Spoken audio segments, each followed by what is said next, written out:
She didn't even hesitate, didn't flinch, didn't blink, just pointed at the door and screamed, "Get out! And don't come back!"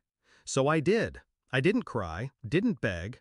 I walked upstairs, packed 2 bags, left my keys on the counter, and walked out of the house I helped pay for since I was 19. The silence in my exit was louder than her scream. She thought it was a win. She had no idea what she'd just set in motion. That house? It wasn't theirs, not entirely. It was mine too. The only reason they weren't drowning in foreclosure after Dad's job loss was because I stepped in. Quietly, without question. I picked up the mortgage payments. I never asked for thanks, just peace. Instead, I got venom. It wasn't always like that. There was a time my mom held me like the world would break without me in it. But somewhere between her bitterness and my independence, love turned into leverage.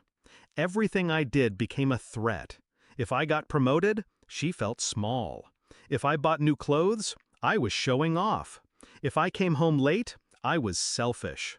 But I stayed, because Dad asked me to. "Your mom's just stressed," he'd whisper. "It'll pass." But it didn't. It built up, until it exploded. The night it happened, I had just come home from a 14-hour shift.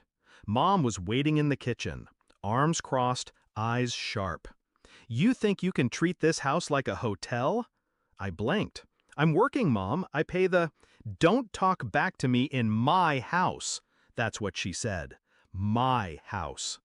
Those words stuck. That wasn't a fight. That was a declaration.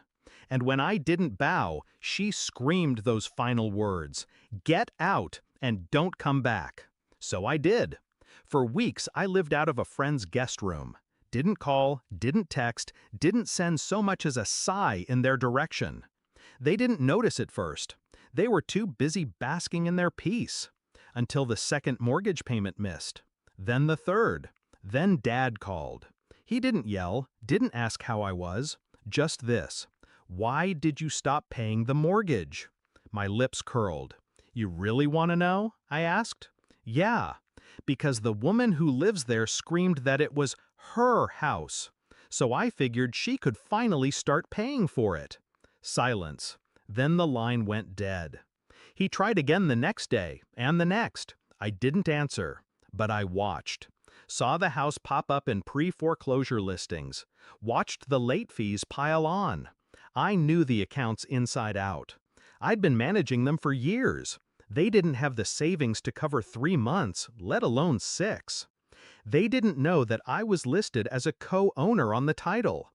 Dad had added me when I started helping, just to make it legal. I was 24 then. Now I was 28, and I had rights. So I made a call to the bank, filed the paperwork to trigger my withdrawal from the mortgage, which meant one thing. They were on their own now. It took a month for the reality to hit.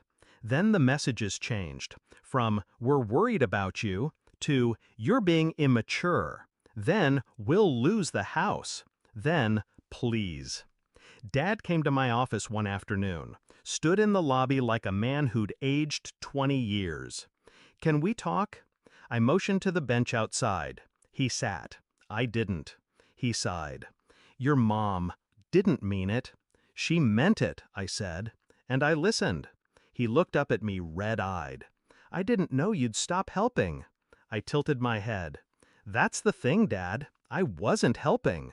I was holding the foundation of that house together, quietly, while she chipped away at me, screamed me out, and you stood there and let her." He looked away. "I didn't know it was that bad.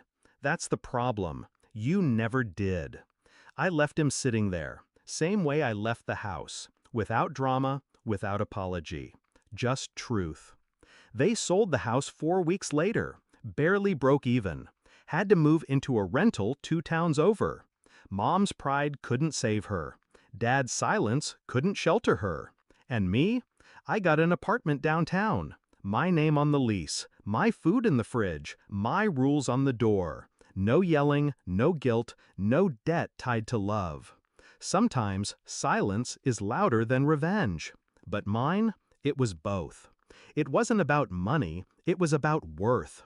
About showing them, finally, what it costs to underestimate the one person keeping their world from collapsing. I don't regret it. I didn't destroy them. I just stopped saving them. And that was enough.